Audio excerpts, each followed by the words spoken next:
Yes, we all know that famous tagline, but now it is time that we go and check out the movie in which the tagline came from.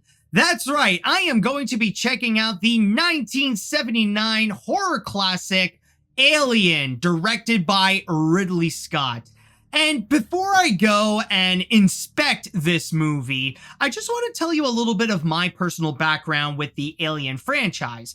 And considering the iconography of the Alien itself and also its relevance in pop culture, I definitely am familiar with Alien and the xenomorphs and all that kind of stuff. I will say, though, when it comes to actually watching the movies, I have from time to time throughout my life, I've seen a few like Aliens or Alien versus Predator.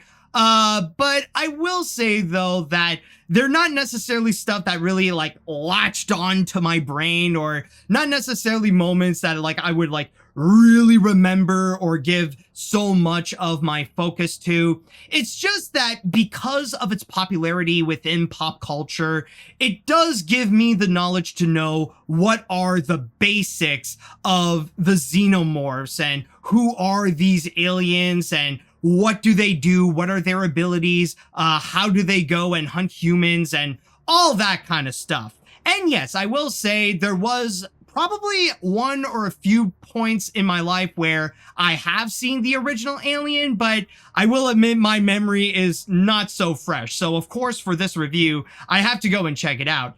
But funny enough, though, I will say what I would consider to be the most that I do remember from the original Alien is actually this very abridged version from the web cartoons, Movies in 30 Seconds by Bunnies. I absolutely adored them as a kid. So, of course, I would go and check out the Alien version frequently, and I even do remember a bunch of the lines. So honestly, it's just that's one thing that I am personally nostalgic for, at least in terms of like classic internet cartoons. It's those Movies in 30 Seconds by Bunnies. I dreamt about smothering. Can I have something to eat? But anyways, let's go straight into it and let's actually talk about Aliens. So the premise of it, I will say, is actually pretty simple. You got this crew of 7 people on this spaceship called the Nostromo, and they were awakened from their suspended animation to go and check out this strange planet. And in this planet, or on this planet technically, they found an alien life form in which they ended up bringing into their ship because it went after and, let's just say, stuck onto one of the crew members. And then that little alien, well, it kind of transformed into this really big problem in which one by one, the crew would be taken down. So it turns into this race for survival to ensure that they get themselves out of that entire situation and make sure that they don't get killed by the alien. We'll go step by step and cut off every bulkhead and every vent until we have it cornered, and then we'll blow it the out into space. Is that acceptable to you? So yes, as you could tell, this is a mixture of sci-fi and horror. And throughout the history of cinema, those two completely go hand in hand. And we've seen tons of examples, even prior to Alien, of how they would go and combine the two, how they would use science fiction in order to go and deliver the scares. But at the time, Alien was actually pretty revolutionary with how they would go and implement horror by actually bringing that genre into space. Prior to it, it was always the aliens or it was always the intergalactic creatures that would have to come down to Earth in order to go and wreak havoc.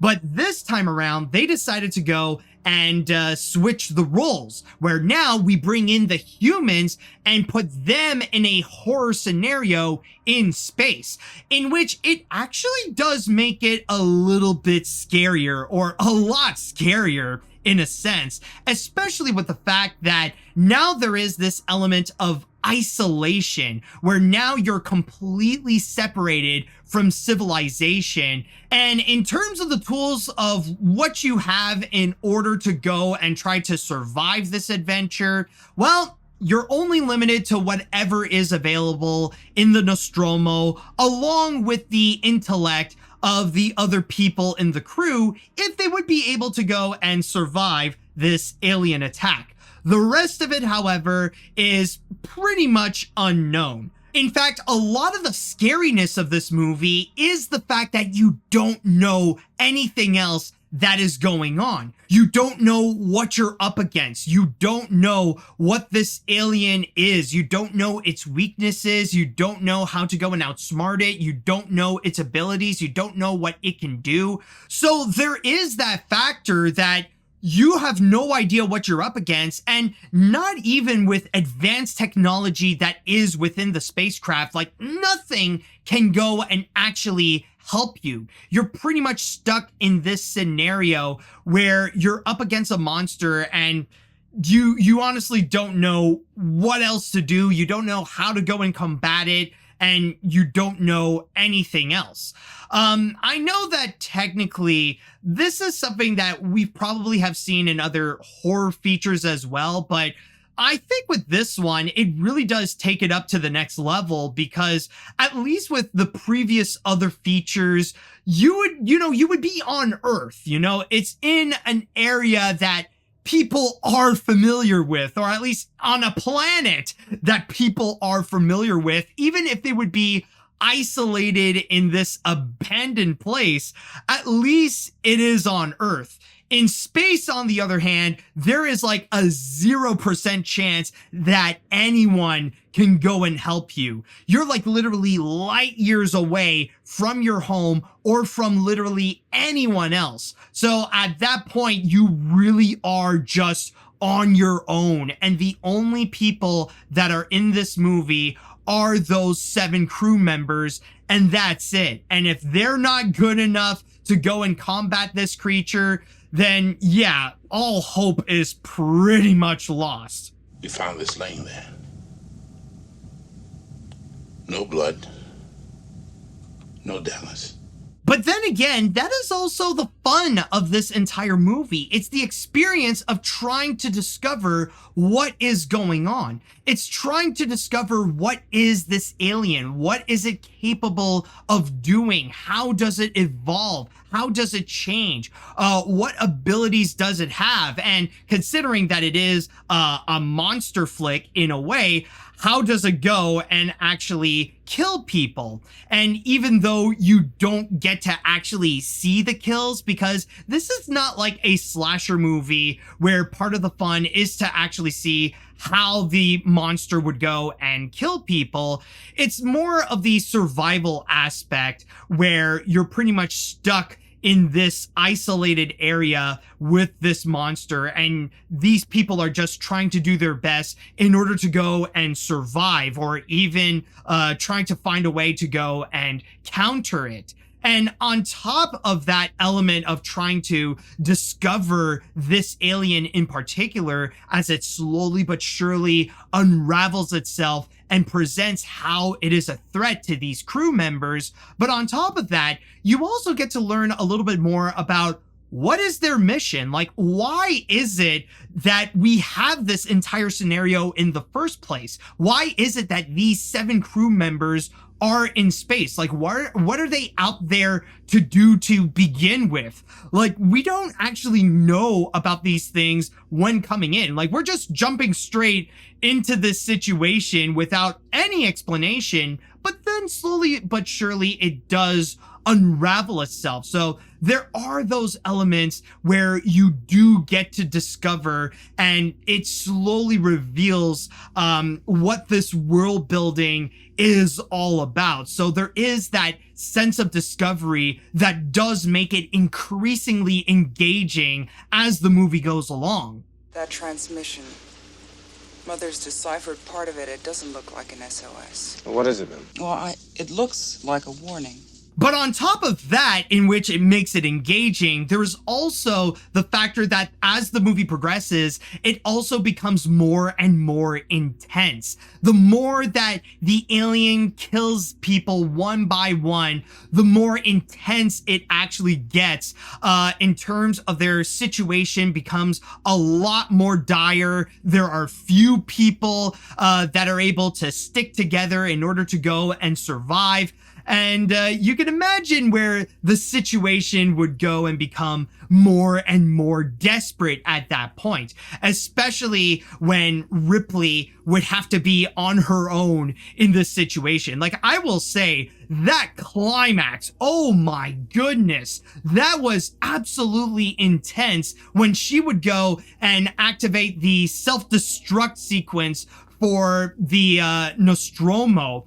Like, during that entire moment where she would have to find a way to either escape or to ensure that the alien does get taken down, like, you see her frantically running around the spaceship while you keep hearing this this voice just counting down, not just like when the whole thing is going to blow up, but also like you got that extra time, like the first 5 minutes is when you can decide to change your mind.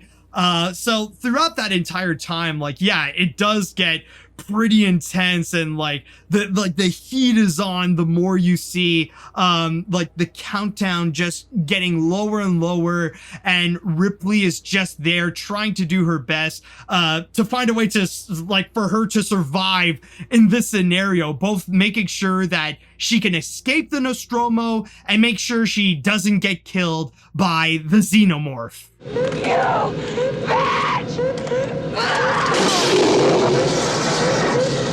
Which, by the way, just on a side note, another thing why I really love that scene in particular is that it actually does remind me of Metroid, and that's when it just, like, clicked in my head, where that's also part of the fun of watching Alien nowadays, is to go and see where a lot of these pop culture elements, where they would get their inspiration from Alien. And since I did bring up Metroid, like, yeah, that climactic scene is very similar to whenever you would go and beat a level, and the final thing that you got to do is make sure you could get Samus out of that entire level and you go back to your spaceship before that planet or that level would just completely blow up.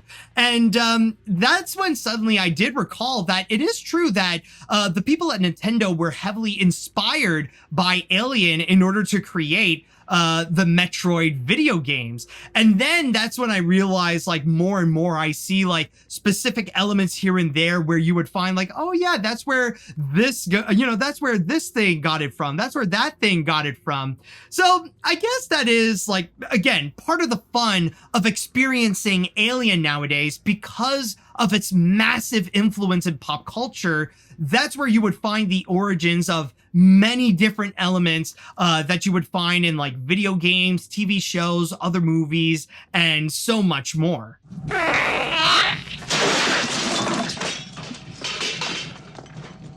But to get back into the subject of the film's intensity, another thing that I really do like that relates to it is actually in terms of how it uses the music. Now, the soundtrack itself, it is very solid. Again, it's something that does feel a little bit more minimal with its approach in order to go and capture the feel of being on this spacecraft completely isolated from the entire planet Earth. And from there, they would be stuck in a scenario where they're just unsure about their survivability now that there is an actual alien that is brought on board the spaceship. So from time to time, you do get those little pieces of orchestration that would occur. But what I really like the most are the times when it doesn't use any music. Like, it knows when it is necessary to go and actually play some music in order to go and start up the intensity or build up the suspense of the moment.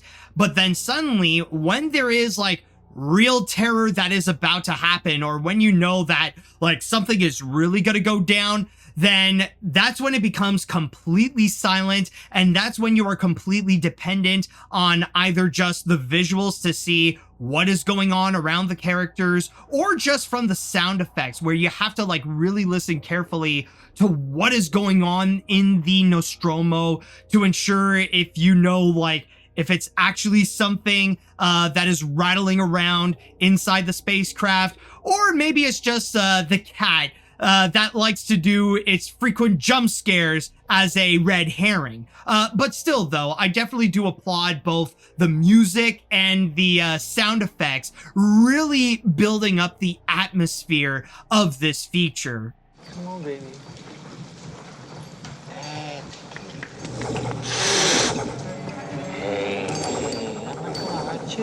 But then, of course, since I did often mention them, let's go and talk about the crew members, the 7 people in the Nostromo. And one thing I just want to go and immediately say right now, this is not the kind of movie in which this is about the characters. It's not a character-driven movie, if you will. You don't necessarily spend a whole lot of time really getting to know the individual characters. Like, maybe you'll remember like small traits about them and their role on what they have to do in the Nostromo. But other than that, though, it's not really the top priority to really get to know these characters, or let alone to emotionally connect with these characters. In a way, the crew is like one big entity where they're all together in this one spaceship, and they have to survive now that there is an alien running loose within their territory. But still, though, like, yeah, they will have their individual moments that do stand out, of course. Like, you have Kane, for example, who is pretty much the first one to go, and the first one who interacts with the aliens, like with the face hugger, and then suddenly the iconic scene with the chest burster. But then also you do have some of the other characters as well. But I would say, though, that if you are going to connect with the characters, it'll happen a lot more like after the second half. Like, once there are a few people who are gone, then you start to know a little bit more about some of these individual characters. And I think for me, the ones who really do stand out, of course, there is Ripley, played by Sigourney Weaver. And of course, you do have Ash, played by Ian Holm. And for that guy in particular, well, I won't go into too much spoilers, but I will say that there is a very interesting twist with the guy that actually does help build up with the world building and with the creepy atmosphere of isolation, and revealing a lot more about what this mission is all about. So honestly, definitely one of the more memorable characters in there. But yeah, I will say, though, that when it comes to the characters, like, they don't necessarily stand out the most in this, but at least in terms of their contribution to the feature, it is well done. But I will say, like, to go and like give a more positive note onto them, I will add that also their acting is fantastic. The actors, I find, they did very well in their performances, especially with the way that they are very natural. And what I do like with this acting in particular is the fact that you could tell that these people are just co-workers. There is no friendships or relationships that they really do have with each other. Like, for them, they are just there, and they do make it clear that they're just here for a job. Like, that's all they want, and their big goal is to go back home and to go and get paid. That's it. That's all they want. They don't necessarily really care about each other, and you could tell that they don't necessarily really like each other. So that's why their source of joy is to just go and return home. But I will say, though, again, getting back into the acting, I really do like that type of connection that they do have with each other. And again, it actually does build up the atmosphere. I think it does help with the immersion in which you are stuck with all these coworkers that are together, and that the reason why they have to go and tolerate with each other is mainly because, well, they're in space and they literally have no one else. So, you know, they're a little bit like reluctant roommates in a way, but still though, I just find it's very fascinating, and they did a tremendous job, especially when times get tough and when they have to activate their personal survival mode when the alien is running loose. It was big and... You sure took him into the air shaft?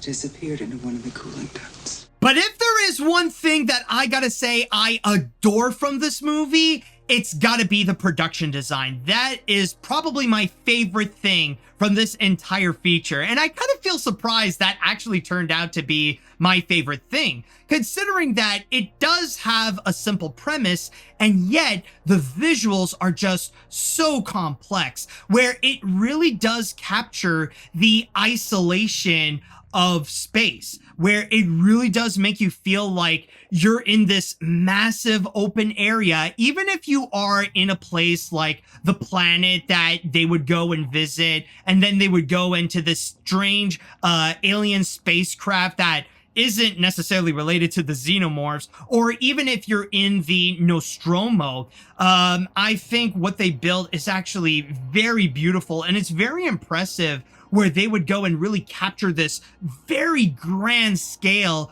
but at the same time, make it feel completely empty, where like you really do feel like you are on your own with these handful of people on this entire mission. And not to mention the way that they built the Nostromo as like this fully functioning spacecraft with all these lights that are going on, and you see all the characters that they're doing their jobs to flipping the switches, and they have to activate some buttons in order to go into like different rooms, and you see how like the doors would go up and they would go down and stuff like that. I think honestly, it is fantastic the way that they built this. It really does feel like the movie actually built a functioning spacecraft in order to go and film the sets, you know? It really is impressive with what they have to do. Now, I will say, however, that maybe there are a few elements where I could tell that it is a little bit dated. The fact that it was released back in 1979, and you could tell that there are some things that feel like that did come out of the 1970s. Like a great example is whenever you would go and see the screens, and you would see like the kind of visuals that they would go and present, and you could tell that it is like very basic computer screens and like very basic 3D graphics that they would go and show. So there is that element of dateness. And also there is another thing that did make me laugh, where you could tell that it is very late 70s. It was actually the opening sequence where you get to be familiar with the characters, or you start to get familiar with them. And as they're sitting together, eating the food and stuff like that, they're all smoking. So that was one thing I did find it funny, because yeah, like if you're going to be on a spacecraft or an aircraft, and if you're smoking, that's only acceptable if you're from like the 70s or from beforehand. So yeah, there is like that small element of dateness, but honestly, I can look past that. That's not going to bother me. That's not going to go and like detract points exactly. I just find that it was something that is a little bit amusing to see, like, yes, the late 70s. But this is pretty much to say that I just felt like I was in awe when I see the production designs, when I see what they had to go and completely build, where it felt like a fully functioning ship with the Nostromo, or even when they would have to go outside and they would check the planet and they would see that strange spacecraft. Like, just this really is a movie that it just felt extremely beautiful to look at. And honestly, that's what I really want to applaud the feature for. And, it's actually funny because it kind of felt like it had that same style of craftsmanship as the first Star Wars movie, and how that was like very revolutionary. Like, they definitely took some notes from Star Wars. I don't know if they actually did, but just the craftsmanship of building this space movie, you do have like those similar traits that really worked beautifully for the feature. That's a reflex action. Well, we've got to have a look at this. But then, of course, you do have the effects as well. And this is one thing I will say, that it can be a little bit of a mix. But then again, I would lean in a little bit more on the positive end on this one, especially when it comes to the alien itself. I think when it comes to this movie in particular, it's pretty much impossible to not talk about the effects that they have done with the aliens. And this really is something in which I feel like less is more. The less that you fully see the alien in question, like the xenomorph and stuff like that, the more admirable that it is. Like the better it actually does seem, and the more immersive that it feels, and not to mention the more terrifying that it actually is, because it does have a bunch of like pretty cool effects. Of course, like you got the face hugger, and then of course the chest burster as well, when you see the alien just like popping out of John Hurt and then just running away. And then of course you got the xenomorph itself, the actual alien. And when it comes to that alien in particular, like I said, and I'll probably repeat this a few times, but it really is like less is more. Like when you just see the alien just a little bit in the background, just lurking behind one of the people, like that's when you could tell the alien is absolutely freaky. That's when the effect really does work. Or when there are times you get like a massive close-up of his face, or like when it opens its mouth and like you see its tongue that also has a mouth on it. Like, yeah, those are the times when like the scare factor is very strong, and that's when you could tell like, oh god, it is a scary alien and it is ready to go and kill. But at the same time, I'm not gonna go and say that all of the effects really do work. Like, yeah, there are times like when they try to be very subtle as well, like with the face hugger, when they're trying to make it like just move a little bit, or to have it like breathe a bit, or have its like reflexes and stuff like that. Those are fantastic. But then there are times when you could tell that it is a little bit fake, and that again, it is a 1979 movie, so that you could tell that, it didn't have the technology in order to really make that convincing. Like, whenever you see the xenomorph itself, like, whenever you can actually tell that it is a costume, that's when I felt like, okay, suddenly the alien became a little bit goofy, and that's when it starts to, like, lean a bit more onto, like, those corny B movies. So, yeah, honestly, that's what I mean by less is more, because the more you actually do see the alien, the more that you see is just like this weird dude in a costume, and that's not necessarily as scary. That, and also, I will say, I wasn't really as impressed by the effect that they did with Ash when it turns out that, spoiler alerts, by the way, sorry about that, but when it's discovered that Ash is actually a robot, and there are times when they would try to play a little bit with his head in order to, like, reactivate him, or to actually, like, talk to him in his final scene, and you could actually tell when they would play with the dummy head, and then suddenly it would switch to Ian Holmes' head. So that is another effect I wasn't really like convinced. Like, it didn't feel that great. So honestly, when it comes to the effects, most of them are great, but they're not perfect either. So it is a little bit of a mixed bag in that department. What about our lives, you son of a bitch? I repeat, all other priorities are ascended. But I will say, though, when it comes to the less is more thing, I think that not only applies well onto the effects, but I think it really does apply to the movie itself. Because like I said, this film really does benefit on its own simplicity, because it is a simple film where it is just a monster movie, but now it is set in space where the people who are the victims of the alien, they're completely isolated from the entire world that they knew. But at the same time, it's from that simplicity that really does work out, mainly because of the fact that you don't really have anything. You just got this spaceship, you just got these people, and you got this monster that you have no idea about. Now, one thing I will say, though, is that there is a part of me that when watching this, I wish I didn't know as much about the alien than I do now, because a big part of this movie really is the element of surprise. Like, yes, there is still that element of suspense, but there was a part of me that I wish I would come in as like a newcomer, because I could imagine, like, for people who watched this back in 1979, this must have been absolutely freaky, because that was at the time when, like, nobody knew about the xenomorphs or the chest bursters or the face huggers or anything like that.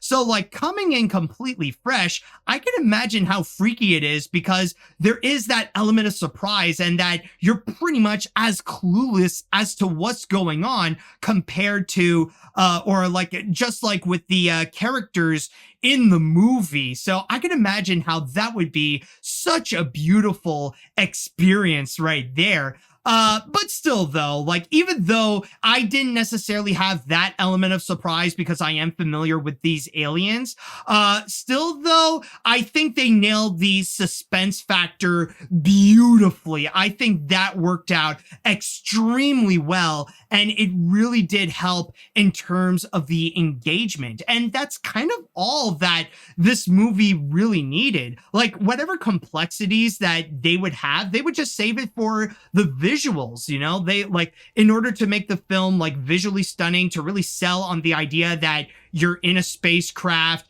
and you're going in this alien planet and that you're stuck on that spacecraft with that particular alien, like, yeah, they'll save all the complexities for what you see visually, but in terms of the premise, all it needs is just a monster, a spaceship, a bunch of people, and let things fly out with how it is, especially with the focus on the survival aspect. You admire it. I admire its purity. So overall, when it comes to Alien, by watching this movie, yes, I think it is easy to understand how influential this movie is and the kind of impact that it has, not just on sci-fi films, but also on horror features as well. And I mean, I think I already summed up greatly about what really made this movie work. The visuals are absolutely beautiful. The acting is fantastic. The suspense really does make it engaging. The element of the unknown really is great in terms of the environment, of the atmosphere, and especially with the horror aspect of it. It really does get you on board in this horror movie that is completely different than other features prior. Like, it really does nail on the fear factor and in terms of the survival aspect of it all.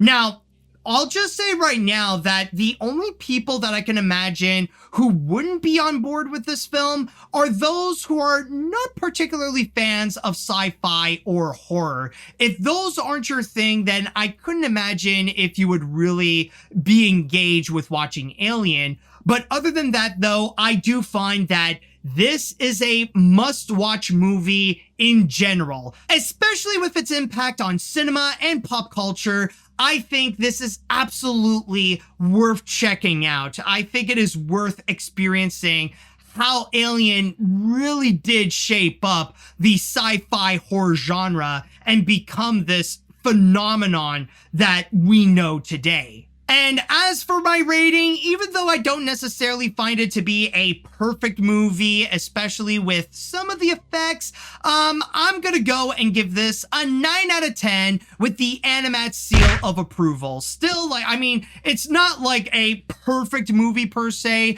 but it is still a phenomenal feature. And honestly, I did have a great time with it, and I was just fully engaged with it from beginning to end. So yeah, honestly, I'm glad that I checked Alien out. I can't lie to you about your chances, but you have my sympathies. And with that said, that should be it for my Alien review, which, by the way, the reason why I reviewed this, it is actually because of a Patreon request. So with that said, I would like to go and give a huge shout out to Matt Shoughton for his amazing support on Patreon, which allowed him to get some amazing rewards, including this one, where he got to ask me to review Alien. So I just want to go and say right now, if you would like, if you want to go and support my work and you want to get some amazing rewards, including but not limited to seeing my videos before anyone else, then all you have to do is go to patreon.com/animat. And with that said, I want to say thank you all so much for watching. If you guys had a great time, by the way, don't forget to go and hit that like button and to go and subscribe to my YouTube channel over here. Now, I know that this is kind of like a strange occurrence where I would review Alien, because usually what I do is talk about animated films. So, especially on my main channel, Electric Dragon 505. So, you could go and subscribe here and subscribe to my main channel as well. So, with all that said and done, I would like to say thank you all so much for watching, and until next time, see you later, dudes. This is Ripley, last survivor of the Nostromo, signing off.